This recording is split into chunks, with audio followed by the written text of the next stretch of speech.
함께 말씀 보겠습니다. 오늘 하나님이 주시는 말씀 누가복음 2장 8절로 14절의 말씀입니다. 누가복음 2장 8절로 14절 우리 함께 큰 목소리로 읽습니다. 시작. 그 지경에 목자들이 밖에서 밤에 자기 양떼를 지키더니 주의 사자가 곁에 서고 주의 영광이 저희를 두루 비추매 크게 무서워하는지라. 천사가 이르되 무서워 말라. 보라, 내가 온 백성에게 미칠 큰 기쁨의 좋은 소식을 너희에게 전하노라. 오늘날 다윗의 동네에 너희를 위하여 구주가 나셨으니 곧 그리스도 주시니라. 너희가 가서 강보에 쌓여 구유에 누인 아기를 보리니 이것이 너희에게 표적이니라 하더니 호련히 허다한 천군이 그 천사와 함께 있어 하나님을 찬송하여 가로되 지극히 높은 곳에서는 하나님께 영광이요 땅에서는 기뻐하심을 입은 사람들 중에 평화로다 하니라. 아멘. 히터를 다 꺼주세요.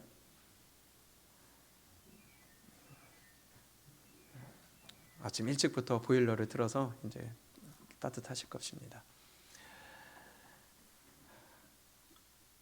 2022년 마지막 주일입니다.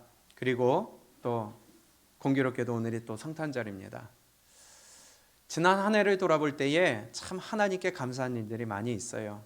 물론 아픈 일도 있었고요, 낙심하는 일도 있었고요, 상처받는 일도 있었고요, 넘어진 일도 있었고요, 원망할 수 있는 일도 있었고요, 정말 마음이 상해서 정말 어찌하지 못하는 일도 있었고, 그럼에도 불구하고 오늘 이 시간까지 지키시고 인도하신 하나님께 영광과 감사를 올려드립니다. 하나님이라는 그 하나님을 믿는 믿음이 없다면은 우리는요, 아니 하나님이 우리를 사랑하시는 그 사랑이 없다면, 베풀어 주시는 은혜가 없다면 우리는 이 자리에 절대로 있을 수가 없습니다. 근데 참 희한한 것은요, 어떠한 상황에서도 그 은혜를 맛보고 은혜를 입히움 받으니까 이길 수가 있더라는 것입니다. 환경이 변해서 이길 수 있는 게 아니라 환경이 변하지 않았고 나에게 나아진 건 없지만은 하나님이 나에게 힘을 주셔서 내가 그것을 능히 극복하고 능히 나를 누그러뜨릴 수 있는 힘을 하나님이 주시더라는 것입니다. 올 한 해 동안 이렇게 지나왔습니다. 그리고 오늘 마지막 주일을 맞이하면서 또 성탄절을 맞이했습니다. 매년 성탄절을 맞이할 때마다 예수님이 오신 날을 기념한다 하지만은 과연 우리 가운데 기쁨이 있을까 싶은 생각을 오늘 다시 한번 좀 해보게 되었습니다.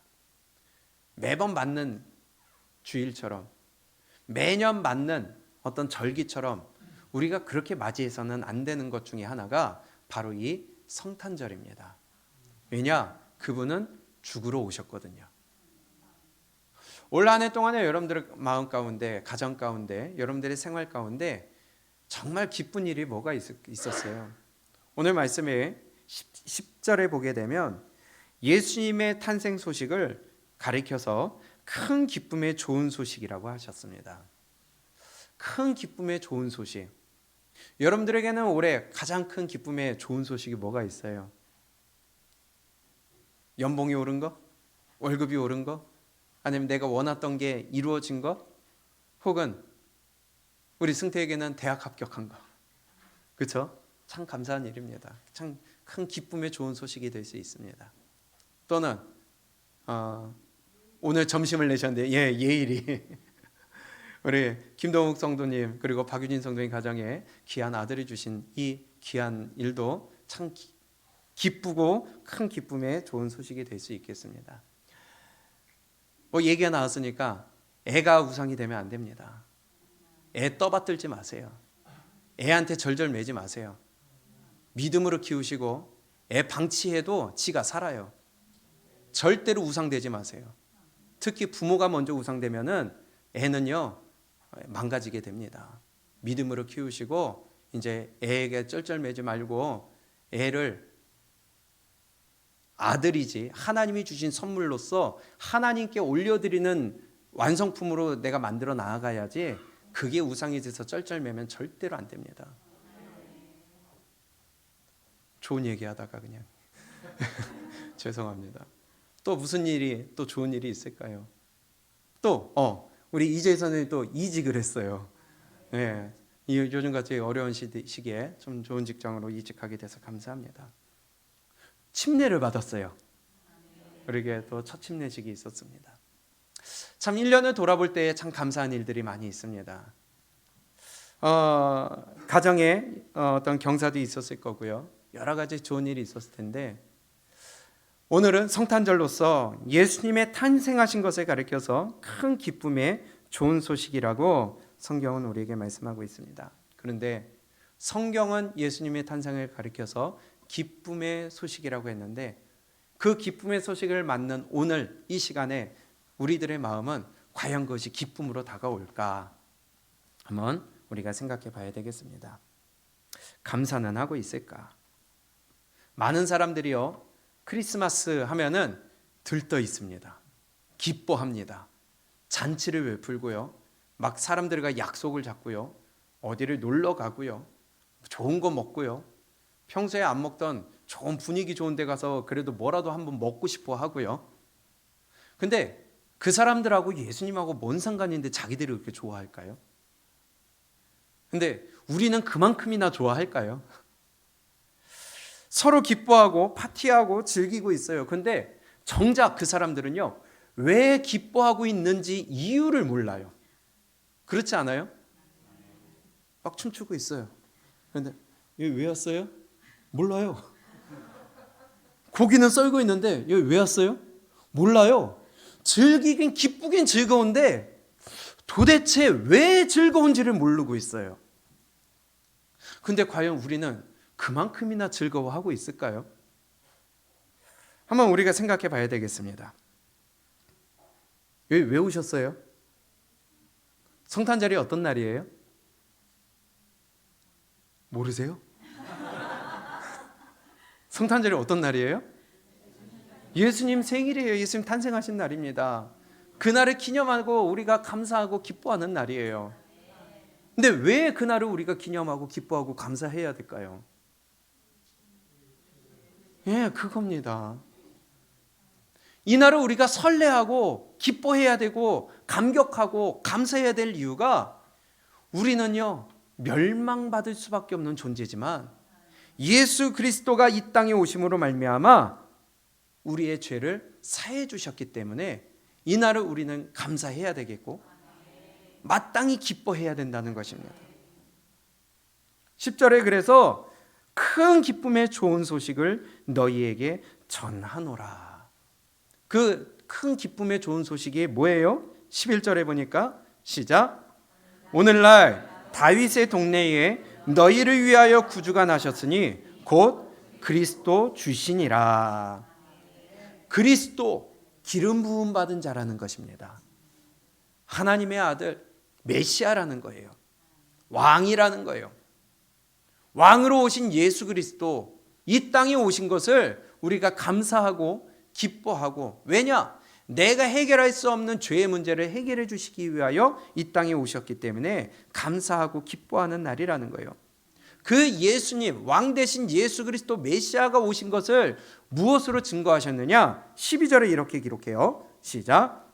너희가 가서 강보에 쌓여 구유에 누인 아기를 보리니 이것이 너희에게 표적이니라 하더라. 아멘. 이것만 보면 굉장히 로맨틱해 보여요. 근데 잘 생각해 보세요. 그 앞에 보게 되면 잘 데가 없었어요. 7절에 맏아들을 낳아 강보로 싸서 구유에 뉘었으니 이는 사관에 뭐가 없어요? 여관에 방이 없어요. 이 정신없는 사람들이 이것 때문은 아닌데 크리스마스만 되면 모텔이 꽉꽉 차버려요. 근데 이때는 그 이유가 아니죠. 이때는 호적하러 다 가야 되는데 모든 사람들이 가다 보니까 자리가 없었던 거예요. 그래서 어쩔 수 없이 애는 낳아야 되기에 그래서 어쩔 수 없이 구유에 낳았다는 것입니다. 왕 대신 예수님이 만왕의 왕이 메시아가 만주의 주가 가장 낮고 천한 냄새나는 더러운 곳에서 강보에 쌓여 구유에 누우셨다는 것입니다. 이것이 예수 그리스도가 오신 증거래요. 아마 이날 많은 아이들이 태어나지 않았겠어요? 그 중에 단 한 아이만, 예수님만이 강보에 쌓여서 어디에 누웠어요? 구유에 누인 아기는 이 아이 하나밖에 없었어요. 이것이 예수 그리스도가 오신 증거래요. 어느 부모가 아이를 낳아서 그 냄새나는 마구간에 구유에다가 여물통에다가 아이를 눕히고 싶겠어요. 근데 예수님은요, 저와 여러분들이 믿는 예수님은 그렇게 낮고 천한 자리에 왕으로서 오시는 분이 그 모습으로 오셨다는 것입니다. 근데 그것이 가장 기쁘고 복된 소식이래요. 오신 모습이 기쁜 소식이 아니라 오신 목적이 기쁜 소식이라는 거예요. 나는 진짜 예수님의 탄생을 기뻐하고 있을까요? 세상 사람들처럼 이 날이 왜 기쁜 날인지도 모르고 기뻐하고 축하하긴 축하하는데, 오늘 선물 나누라고 그래서 준비하긴 했는데 왜 그것을 축하하고 기뻐하고 왜 우리가 감사해야 되는가? 모르고 있지는 않는가? 머리로만 알고 있지 않는가? 우리는 한번 돌이켜 봐야 되겠습니다. 친구 만나서 맛있는 것도 먹어요. 즐기고 약속을 잡아요. 근데 과연 예수님을 만나고 싶어하는 마음은 있을까? 성탄절 크리스마스인데 정말 예수님의 이 땅에 오심을 내가 마음 가운데 다시 한번 새기고 있을까?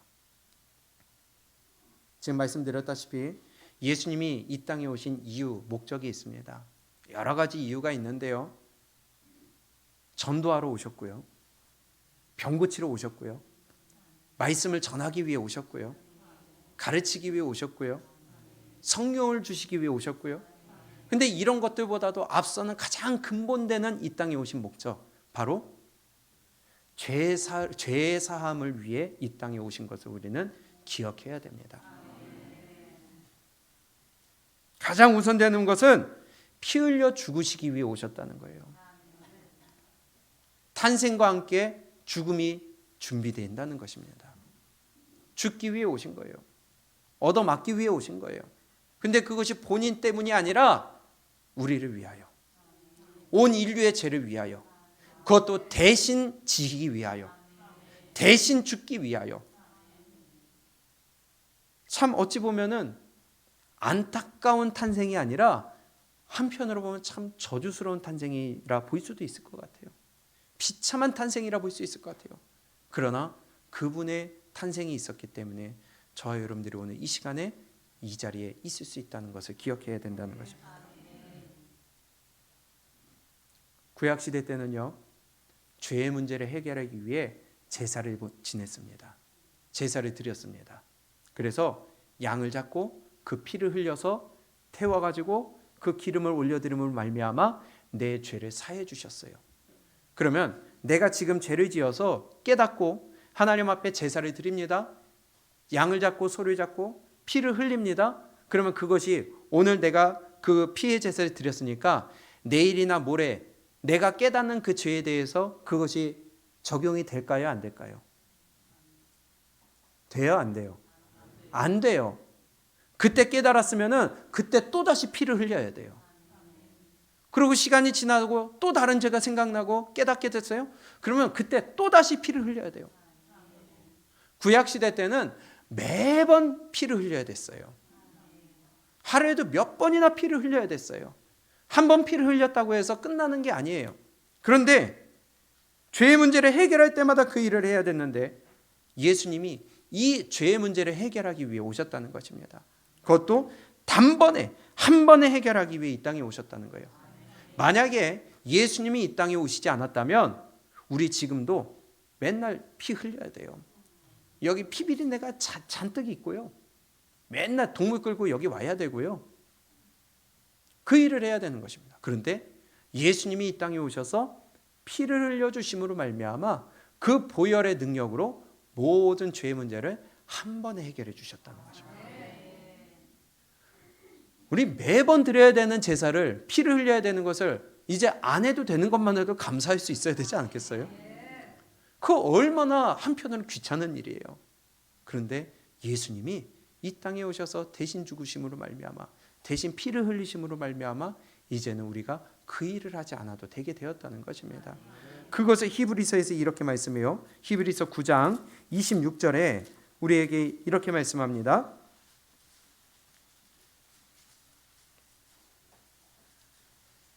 히브리서 9장 26절 시작. 그리하면 그가 세상을 창조할 때부터 자주 고난을 받았어야 할 것이로되 이제 자기를 어떻게 해요?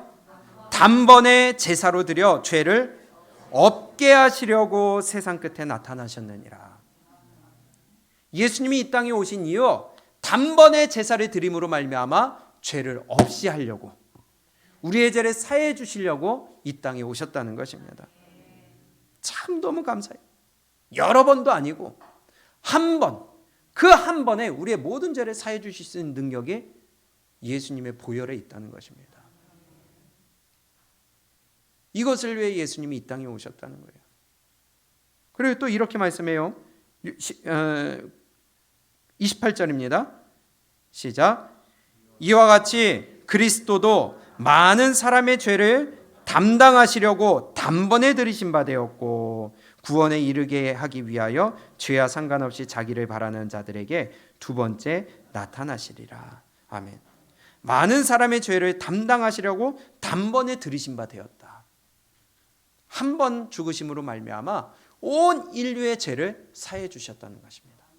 이것을 위하여 이 땅에 오셨다는 거예요. 그것이 바로 오늘이라는 거예요.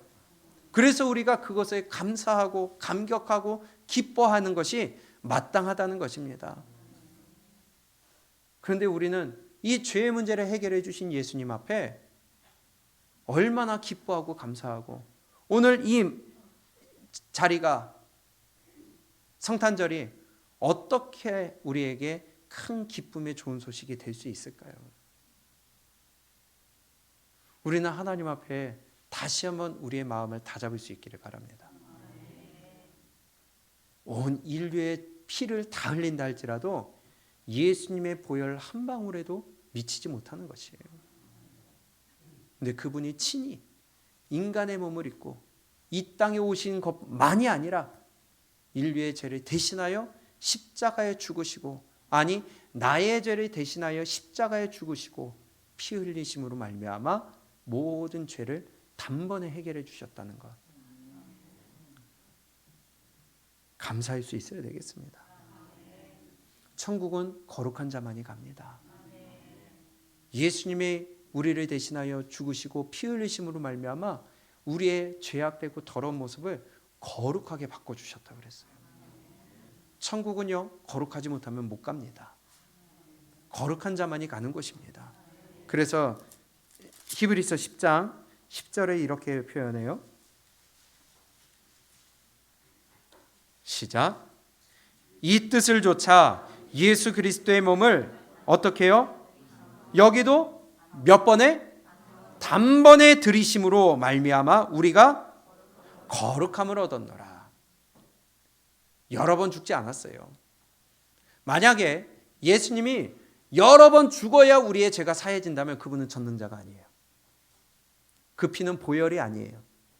그런데 예수님은 단번에 죽으심으로 한 번 피 흘리시는 그 보혈로 말미암아 우리의 모든 죄가 사해지고 우리가 거룩하게 되었다는 것입니다. 이 놀라운 일이 바로 예수님이 이 땅에 태어나신 성탄절로부터 시작이 되었다는 것이에요. 그 뒤에 이렇게 말씀합니다. 11절. 제사장마다 매일 서서 섬기며 자주 같은 뭐를요? 제사를 드리되. 구약에는요, 제사장들이 자주 같은 제사를 드렸어야만 됐어요. 그러나 이 제사는 언제든지 죄를 어떻게 해요? 없게 하지 못해요. 구약시대 때 제사를 드리는 것은 죄를 완전히 사하지 못한다는 거예요. 그러니 한 번 드리고 또 드리고 계속 평생에 매일매일 드렸어야 되는 것이 제사였어요. 그 피는 완전한 피가 아니에요. 그러나 12절에 보니까 시작. 오직 그리스도는 죄를 위하여 영원한 제사를 드린데 몇 번이에요? 하나라는 거예요. 하나. 원. 한 영원한 제사를 드리시고 하나님 우편에 앉으사 그 후에 자기 원수들로 자기 발등상이 되게 하실 때까지 기다리시나니 저가 어떤 제물이에요? 한 제물로, 한 가지 제물로 거룩하게 된 자들을 영원히, 언제까지요? 영원히 온전케 하셨느니라. 거룩하게 하셨느니라. 그래서 그분의 피가 보혈이라는 것입니다. 매일 몇 번씩 피를 흘려도, 양을 잡고 비둘기를 잡고 소를 잡아도 그것은 우리의 죄를 없이 하지 못한다고 그랬어요. 몇 번, 수백, 수천, 수만 번을 드려도 그것은 우리의 죄를 사하지 못해요. 단지 형식만 갖출 뿐이에요. 그러나 예수 그리스도가 이 땅에 오심으로 말미암아, 그분이 십자가에 나의 죄를 대신 지시고 죽으심으로 말미암아 우리가 그 피를 믿기만 하면 우리가 영원히 거룩하게 되어지고 그분과 함께 거할 수 있는 놀라운 권세와 특권을 저와 여러분들에게 주셨다는 것입니다. 이를 위하여 예수 그리스도의 탄생을 우리가 기뻐해야 된다는 것입니다. 그러면 예수님이 탄생하신 이날 우리 얼마나 기뻐해요? 우리 또 오늘 춤춰야 되는 거 아니에요? 근데 엉뚱한 사람들이 기뻐하고 있다는 거예요. 알지도 못하면서 기뻐해요. 근데 아는 사람들은 정작 잔뜩 죽어가는 얼굴로 앉아 있으면 도대체 이 날은 누구를 위한 날일까요? 모르는 자들은 기뻐하고 아는 자들은 울상이고, 그러면 도대체 어떻게 해야 된다는 거예요? 우리 다시 한번 하나님 앞에 설 수 있기를 원합니다. 다시 한번 성탄절을 기억할 수 있기를 원합니다. 단지 연말이 되고 성탄절이기 때문에 기뻐하는 것이 아니라 예수 그리스도가 내 죄를 위하여 이 땅에 오셨다는, 내 죄를 사해 주시기 위하여 천국의 문을 열어주시기 위하여 오셨다는 것, 그것 때문에 우리가 기뻐할 수 있어야 되겠습니다. 그래서 에베소서 1장 7절에 그의 피로 말미암아 구속 곧 죄사함을 받았다고 말씀합니다. 그의 피로 말미암아 구속 곧 죄사함을 받았다. 예수님의 피 외에는요 죄사함 받을 수 없습니다. 그래서 아까 히브리서 10장에서 말씀하신 것처럼 제사장들이 항상 자주 같은 제사를 드렸지만 그것이 죄를 없이 하지 못했다. 오직 예수 그리스도의 피만이 우리의 죄 문제를 해결하실 수가 있다. 그것도 여러 번이 아니라 단번에. 이것이 얼마나 감사한 일이에요.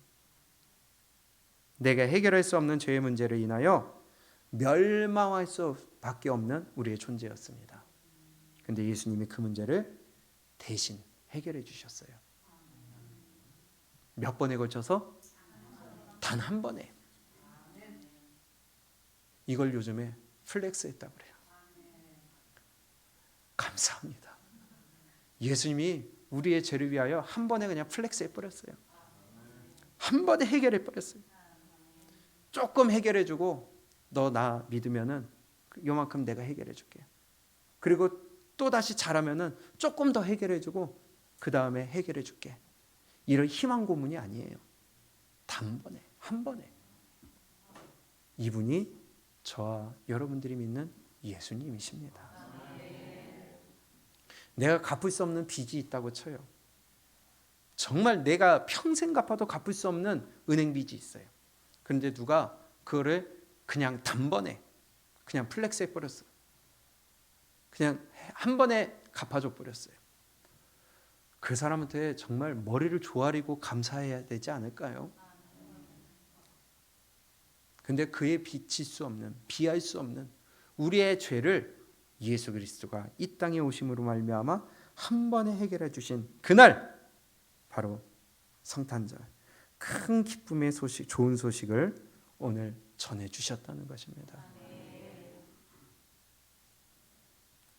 과연 나에게는 이 날이 정말 큰 기쁨의 소식을 전해 듣는 날일까? 죄사함의 은혜에 정말 감사하고 있을까? 그냥 마냥 즐거워하고 있는 것이 아니라 내 죄를 사해 주신 것을 다시 생각하며 감사하며 감격하며 우리가 무릎 꿇을 수 있기를 바랍니다. 1945년 8월 15일 어떤 날이죠? 우리 그 당시 조선이 일본의 압제에서 독립한 날입니다. 광복한 날입니다. 그때 당시에 살았던 분들은 그 기쁨을 우리가 알 수 있을까요? 그 오랜 기간 동안 일제 압제에서 살아오다 그날을 맞이했던 그 당시의 사람들, 과연 그 기쁨을 우리가 알 수 있을까요? 그리고 그것은 아마 말로 표현하기가 어려운 것이었을 것입니다. 근데 그들은 죽어도 그날의 감격을 잊지 못할 거예요. 예수님을 믿음으로 말미암아 사단 마귀에게 억눌렸던 우리의 영혼이 죄악의 압제에서, 사단의 압제에서 해방된 날입니다. 그럼 그날의 감격은요, 광복에 비할 수 있을까요? 영원히 죽을 수밖에 없는 그 마귀의 손에서 벗어나게 하시는 그 하나님의 놀라우신 은혜, 그날의 감격, 그것이 바로 첫사랑 아니겠어요? 이 첫사랑의 감격이 광복의 기쁨에 비할 수 있을까요? 그런데요, 1945년 8월 15일 광복의 기쁨을 경험하신 분들은 대부분이 다 돌아가셨어요. 자녀들에게, 자손들에게 알립니다. 그날을 잊지 않기 위해 해마다 광복절을 빨간 날로 정하고 그날을 기념을 합니다. 그날이 되면 정부 각처 요인들이 모여서, 대통령으로부터 모여서 그날은 꼭 참석해야 돼요. 안 하면 이건 매국노가 돼버려요. 근데 그때 일을 겪은 분들의 감격과 아무리 그날을 기억한다고 하면서 그 자리에 참석하는 사람들의 감격이 같을 수가 있을까요? 그런데 우리의 죄를 사해 주신, 우리를 죄악의 구렁텅이에서, 지옥의 구렁텅이에서 건져내 주신 그 하나님의 놀라우신 은혜를 우리가 체험하고도 알고도 감격했었는데 그것을 내가 지금까지 갖고 있는지, 마치 그날의 감격을 지금 시대에는, 세대에는 모르고 있는 것처럼 시간이 지남에 따라 예수님의 그 크신 은혜와 사랑, 보혈의 능력을 감사했던, 뜨거운 눈물을 흘리며 나를 내려놓고 주님 앞에 목숨을 걸겠다 했던 그때의 감격이 지금 있느냐 이겁니다. 이게 바로 첫사랑의 감격 아니겠어요? 광복절의 감격이 사라지듯이 예수님의 그 놀라우신 은혜에 감격했던 우리의 사랑은, 우리의 마음은, 기쁨은, 감사는 과연 유지하고 있는가? 광복의 기쁨은 사라져도요, 우리의 구원의 기쁨은 사라지면 안 됩니다. 그래서 에베소 교회에게 하신 말씀처럼 첫사랑을 회복하라고 하신 거예요. 처음 행위를 가지라고 하신 거예요. 광복절 잊어버려도 괜찮아요. 그러나 우리가 주님 앞에 구원받은 것은요, 그 감격, 첫사랑은요 절대로 잊어버리면 안 돼요. 왜냐? 천국과 지옥이 갈라지기 때문에. 예수님이 아직도 나에게 그 큰 기쁨의 좋은 소식이 되십니까? 오늘 성탄절을 맞이하여서 무거운 얘기를 하지만은, 그러나 우리 다시 한번 기쁨이 회복되어야 됩니다. 첫사랑이 회복되어야 됩니다. 근데 한 가지만 더 생각해보고 마치려고 합니다. 무엇이냐? 우리 입장에서는, 사람의 입장에서는 이 예수님이 탄생하신 성탄절이 참 큰 기쁨과 복된 날이에요. 기쁜 소식의 날이에요. 그러나 예수님을 이 땅에 죽음의 제물로 보내야 되는 하나님의 입장에서는 어떠실까요? 가장 괴롭고 고통스러운 날이 아닐까요? 예수님이 이 땅에 사람의 모습으로 오셨다는 것 자체가, 창조주 전능자이신 분이 이 땅에 우리의 썩을 몸을 입고 오셨다는 것 자체가, 이건 비참한 일입니다. 이건 자존심 상하는 일입니다. 근데 예수님은요, 우리 죄를 위하여 친히 이 땅에 몸을 입고 오셨다는 거예요. 참 굴욕적인 날입니다. 하나님 입장에서는.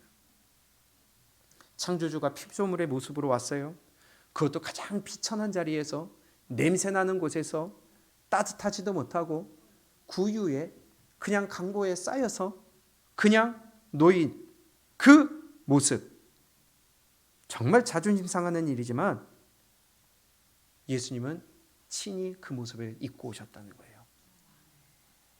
거기서 멈추지 않고 그분은 죽기까지 하셨다는 거예요. 자기 문제가 아니라 우리의 문제로 인하여 대신 죽기까지 하셨다는 겁니다. 있을 수 없는 일이죠. 그런데 예수님은 그 일을 이루셨습니다. 그래서 성경은 이것을 사랑이라는 단어로 표현합니다. 하나님의 사랑, 예수 그리스도의 사랑. 우리는 그 사랑에 얼마나 감격하고 감사하고 기뻐할까요? 그 예수님의 사랑에 감격했던 그 감격과 기쁨과 눈물, 우리의 고백과 헌신, 우리의 다짐과 결단, 어디 갔을까요? 그렇게 해야만 했던 하나님의 마음이 어땠을까요? 만약에 길을 가다가 기어다니는 지렁이가 있어요. 그걸 실수로 밟았어요. 얘가 막 꿈틀거리면 난리를 쳐요. 그럼 그 지렁이를 살리기 위해 여러분들의 자식을 대신 죽여야 된다면 있을 수 있는 일이에요? 가능한 일이에요? 지렁이는 좀 그렇다 치고 강아지가 있어요. 고양이가 있어요. 애완동물이 있어요. 이것이 갑자기 죽게 됐어요. 그런데 이것을 살리기 위하여 내 혈육이나 내 자녀를 대신 죽여야 된다면 이게 가능한 일입니까? 이 제정신 아니잖아요.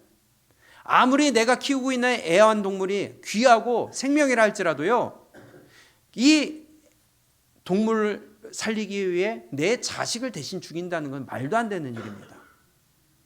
그런데요, 하나님이 그렇게 하셨다는 겁니다. 이사야 41장에 이 지렁이 같은 너 야곱아, 뭐 같다고요? 이스라엘 백성들을 향하여서 지렁이 같은 너 야곱아, 이스라엘 백성을 그렇게 표현하고 있습니다. 너 보잘것없는 거야. 너 하나님 없으면 보잘것없는 거야. 마태복음 3장에서는요, 너희가 가만히 있으면 이 돌들을 들어 하나님이 쓰시겠다고 하잖아요. 너희 아브라함의 자손이라고 자랑하지 말아라. 하나님은 이 돌을 들어 아브라함의 자손이 되게 하시는 분이시다. 돌 같은 존재예요. 아무것도 아닌 존재예요. 이런 존재를 위하여 신이신, 창조주이신, 전능자이신 예수님이 사람의 모습을 입고 이 땅에 오실 뿐만이 아니라 피 흘려 죽으셨다는 겁니다. 사람도 지렁이를 대신하여 내 자식을 내어줄 수가 없는 일인데 하물며 전능자 하나님은요, 우리를 위하여 아들 독생자를 이 땅에 대신 죽게 하셨다는 겁니다. 여기에 어떻게 우리가 고꾸라지지 않을 수가 있겠어요? 이걸 알고도 고꾸라지지 않는다면 이건 진짜 독한 사람입니다. 저주받을 인생입니다. 어떻게 사람이 지렁이에 대신할 수가 있겠어요? 어떻게 하나님이 사람을 대신할 수가 있겠어요? 근데 하나님은 사랑이란 단어로 우리에게 그렇게 표현하셨다는 겁니다. 그런데 그분 앞에서 우리가 내 뜻을 내세워요? 내 고집을 내세워요? 내 주장을 내세워요? 하나님이 하라면 하시는 수밖에 없지 않겠어요? 그것이 우리는 순종이라는 단어로 표현되는 것입니다.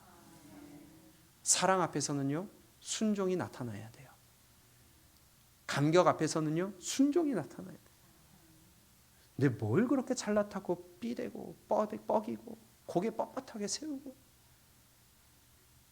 우리 입장에서는 성탄절이 큰 기쁨의 좋은 소식의 날이지만 하나님과 예수님 입장에서는 그날은요 가장 고통의 날입니다. 그만큼 우리를 사랑하셨는데 과연 나는 거기에 어떻게 반응하고 어떻게 순종하고 있을까요? 오늘 성탄절입니다. 하나님 앞에서 우리가 다시 한번 우리의 믿음을 점검할 수 있기를 바랍니다. 나의 죄를 해결해 주기 위해 이 땅에 오신 예수님, 감사합니다 하고 끝날 것이 아니라, 기쁘다 하고 끝날 것이 아니라 진짜 예수님의 보혈에 내가 감격하고 그 앞에 굴복하고 내 뜻을 내려놓고 내 고집을 내려놓기를 결단하는 시간이 되어야 되겠습니다. 기쁘면서 한편으로는 슬픈 날이에요. 그러나 우리 입장에서는 기쁜 날이 되어야 되겠습니다. 해결할 수 없는 것이 해결되는 날이니까. 그래서 오늘 본문에 이렇게 말씀합니다. 누가복음 2장 10절입니다.